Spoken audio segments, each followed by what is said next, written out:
മഹേഷ് വളരെ ദേഷ്യത്തോടു കൂടെയും വികാരത്തോടു കൂടെയും ചോദിക്കും, ആരായിരുന്നു ഇയാൾ, എവിടുന്നാണ് അയാളുടെ പേഴ്സിൽ നിൻ്റെ ഫോട്ടോ വന്നത്.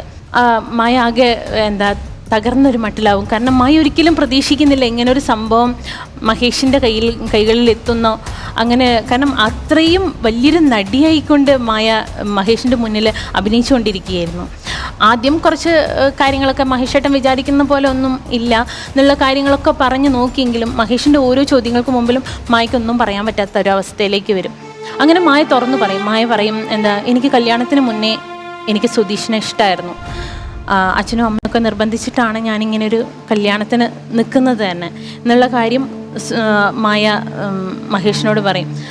പിന്നെ അവിടെ ഇവിടെയും അങ്ങോട്ടും ഇങ്ങോട്ടും ഈ വാക്തർക്കങ്ങളിൽ ഏർപ്പെട്ട് മായ അറിയാതെ പറയും, ഈ കുഞ്ഞു പോലും നിങ്ങളുടെ അല്ല, പിന്നെ എന്തിനാ നിങ്ങൾ ഇത്ര ഇതാക്കുന്നത് എന്നുള്ളത് കാര്യം അവൾ അറിയാതെ അങ്ങ് അവരുടെ തർക്കത്തിനിടയിൽ പറഞ്ഞു പോകും. അവനാകെ പെട്ടെന്ന് അത് കേട്ട, കാരണം പിറക്കാനിരിക്കുന്ന കുഞ്ഞിനെ അത്രത്തോളം കാണാൻ വേണ്ടി ആഗ്രഹിക്കുന്ന ഒരാളാണ് ഈ മഹേഷ്.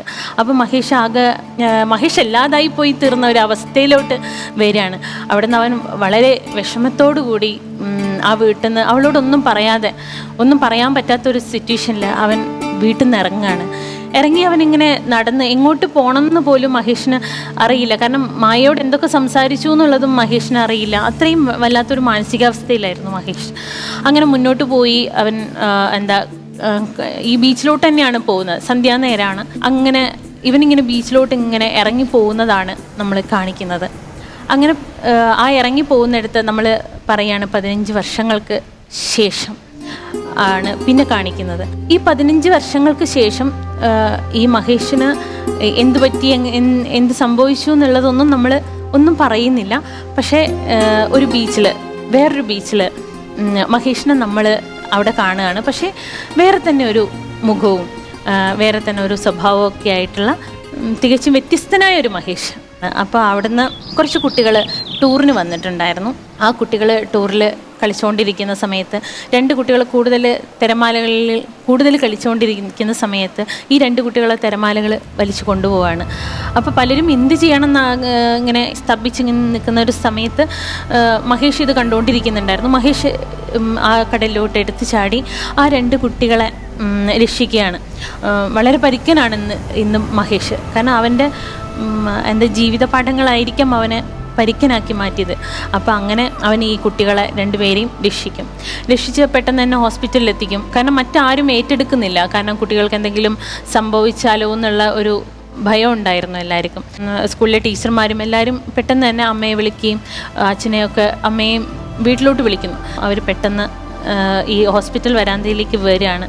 അപ്പോൾ വളരെ പേടിച്ച് വരുന്നൊരു ടൈമിൽ കുട്ടിക്ക് എന്തെങ്കിലും സംഭവിച്ചോ എന്നുള്ള നമ്മുടെ പാരൻസിൻ്റെ ഒരു വിഭ്രാന്തിയിൽ അവർ ഓടി വരികയാണ്. ഓടി വന്ന് അവർ കാണുമ്പോൾ ആ അമ്മ മഹേഷിനെ കാണുകയാണ്. അവർക്ക് അപ്പോഴാണ് മനസ്സിലാവുന്നത് പണ്ട് ഉപേക്ഷിച്ചു പോയിരുന്ന മഹേഷാണ്, ഈ കുട്ടിയുടെ അമ്മയാണ് ഈ മായ. അപ്പം അങ്ങനെ അവർ കണ്ടെത്തുമ്പോൾ ആ സമയത്ത് മായയ്ക്ക് ഉണ്ടാവുന്ന ഒരു മാനസികാവസ്ഥയിൽ അവൾ പെട്ടെന്ന് മഹേഷിൻ്റെ അടുത്തേക്ക് ഓടിപ്പോയി മഹേഷ് ഈ മായയെ കണ്ടിട്ടും കാണാത്ത പോലെ ഉള്ളൊരു ഇതിലാണ് നിൽക്കുന്നത്. അപ്പോൾ ഓടി വന്ന് മഹേഷിൻ്റെ കാലിൽ വീണ് മായ ഒരുപാട് മാപ്പ് പറയും, കരഞ്ഞുകൊണ്ട്. കാരണം ചെയ്ത തെറ്റിന് പ്രായശ്ചിത്തം എന്ന രീതിയിൽ ഒത്തിരി കരഞ്ഞുകൊണ്ട് കാല് പിടിച്ച് മാപ്പ് പറയുമ്പോൾ മഹേഷ് എല്ലാം മറന്ന് അവളെ ജീവിതത്തിലോട്ട് വിളിക്കുന്നതാണ് രണ്ടാമത്. അവിടെയാണ് എൻ്റെ കഥ അവസാനിക്കുന്നത്.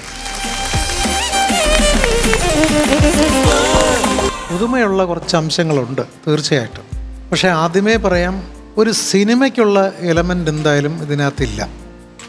ഒരല്പം നീളം കൂടിയ ഒരു ഷോർട്ട് ഫിലിം ആക്കിയാൽ ഒരു പക്ഷേ വളരെ നന്നാവും. ഏറ്റവും നല്ല രീതിയിൽ വർക്ക് ചെയ്തിരിക്കുന്ന ഒരു ഏരിയ ഉണ്ട് അതിനകത്ത്. അതായത് ഇയാൾ ബീച്ചിൽ ചെന്നിരുന്നിട്ട് പേഴ്സുകൾ എടുത്ത് കളഞ്ഞിട്ട് ലാസ്റ്റ് പേഴ്സ് എടുക്കുമ്പോൾ അതിനകത്ത് ഭാര്യയുടെ മുഖം വന്നു എന്ന് പറയുന്നത് ഒരു നല്ല ട്വിസ്റ്റാണ്, ഒരു ബ്രില്യൻ ട്വിസ്റ്റാണ്. സാധാരണ കഥ ഉണ്ടാക്കാതിരുന്നാൽ പെട്ടെന്ന് കിട്ടത്തില്ല അതൊന്നും. കാരണം ഞങ്ങളൊക്കെ കിടന്ന് ചക്രശ്വാസം വലിക്കാറുണ്ട് ചില കഥകൾ മുന്നോട്ട് നീക്കാൻ വേണ്ടി. അതുവരെയും, അതായത് ഭാര്യയുടെ മുഖം ഫോട്ടോ മറ്റൊരു മറ്റൊരുത്തിൻ്റെ പേഴ്സിൽ കണ്ടതോ ഒക്കെയാണ്. തിരിച്ച് വന്നു കഴിഞ്ഞപ്പോൾ അവരുടെ വർത്തമാനത്തിൽ അവർ തമ്മിൽ തെറ്റിയത് വരെയും ഓക്കെയാണ്. അതിന് ശേഷമുള്ളത് ഒരു ക്ലീഷേ. അതായത് കുട്ടികൾ വെള്ളത്തിൽ ചാടാൻ പോയപ്പോഴേ എനിക്കറിയാം തീർച്ചയായിട്ടും അതിൽ ഇദ്ദേഹത്തിൻ്റെ മകളോ മകനോ ഉണ്ടാവും എന്നുള്ളതറിയാം. ആശുപത്രിയിൽ പോകുമെന്നറിയാം. അവിടെ ഈ അമ്മ വരുമെന്നറിയാം. പക്ഷേ ആ അമ്മ വന്നിട്ട് പിന്നെ മാപ്പ് കൊടുത്ത് അതൊരു കാര്യം. ഈ 15 വർഷം കാത്തിരുന്നിട്ട് പിന്നെ മാപ്പ് കൊടുക്കും പോലെയൊക്കെ അവിടെ അവർ താഴരുത്. അവർ മകളെ രക്ഷിച്ചതിന് നന്ദി പറയണം, തീർച്ചയായിട്ടും നന്ദി പറയണം. കാരണം ഞാൻ നിങ്ങളെ ചതിച്ച ആളാണ്. ആ ചതിച്ച ആള് ദൈവതുല്യനായിട്ട് വന്ന് എൻ്റെ മകളെ രക്ഷിച്ച് എൻ്റെ കയ്യിലേക്ക് തന്നു എന്ന് പറയുമ്പോൾ ഇയാൾക്ക് വേണമെങ്കിൽ ഞാൻ നിനക്ക് മാപ്പ് തരാനും നിന്നെ സ്വീകരിച്ചുകൊണ്ട് പോകാനും തയ്യാറാണെന്ന് പറയുമ്പോൾ അവളിലെ സ്ത്രീ പറയണം നോ, അത് വേണ്ട.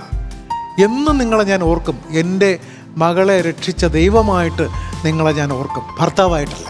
ഇത്രയാണ് എനിക്ക് പറയാനുള്ളത്. പക്ഷെ സിനിമയ്ക്കുള്ള എലമെൻ്റ് അതിനകത്ത് ഇല്ല. ഞാൻ ഈ പേഴ്സ് രണ്ടാമത്തെ എടുത്തപ്പോഴേ പറഞ്ഞു ഇയാൾ പേഴ്സ് കട്ടിട്ട് കൊണ്ടുവന്ന ബസ്സിൽ ഞാൻ അപ്പോഴേ പറഞ്ഞു. പക്ഷെ അത് ഞാൻ തീരെ പ്രതീക്ഷിച്ചില്ല. എനിക്ക് തോന്നി ചിലപ്പോൾ അതിൽ എനിക്ക് ആ ഒരു പേഴ്സ് ബീച്ചിലിരുന്ന ആ പേഴ്സിൻ്റെ ആ ഫുൾ ദാറ്റ്സ് വെരി ബ്യൂട്ടിഫുൾ. അതൊരു സൈലന്റ് ഷോട്ട്സ് ആണ്.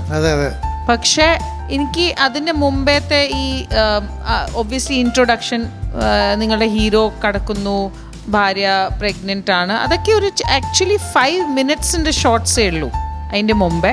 പിന്നെ മൂപ്പർ ഇറങ്ങുന്നു, സ്ട്രേഞ്ചറിനെ ആ മറ്റേ നമ്മുടെ സ്റ്റെയർ കേസിൻ്റെ അവിടെ ഒരു മുട്ടൽ, അതുവരെയ്ക്കും ഓക്കെ. പിന്നെ മൂപ്പർ ഓടിപ്പാഞ്ഞ് അതെല്ലാം ഓക്കെ. പക്ഷെ ഈ പേഴ്സിൻ്റെ ഇത് കഴിഞ്ഞിട്ട് ഭയങ്കര ടേക്ക് ഓഫ് ഉണ്ടാവുന്നുണ്ടായിരുന്നു.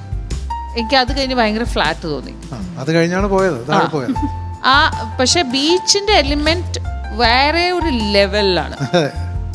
ഒരു ടെക്നിക്കൽ പോയിന്റ് ഓഫ് വ്യൂ എന്ന് പറഞ്ഞാൽ നമുക്ക് ക്യാമറ, റൗണ്ട് ട്രോളി, എന്താ ഗോപുര, പിന്നെ ഏതൊക്കെയോ ലെവലിൽ അത് കൊണ്ടുപോവാം. നല്ല BGM, ഭയങ്കര BGM, അതൊക്കെ ആ ഒരു ഷോട്ട് മാത്രം.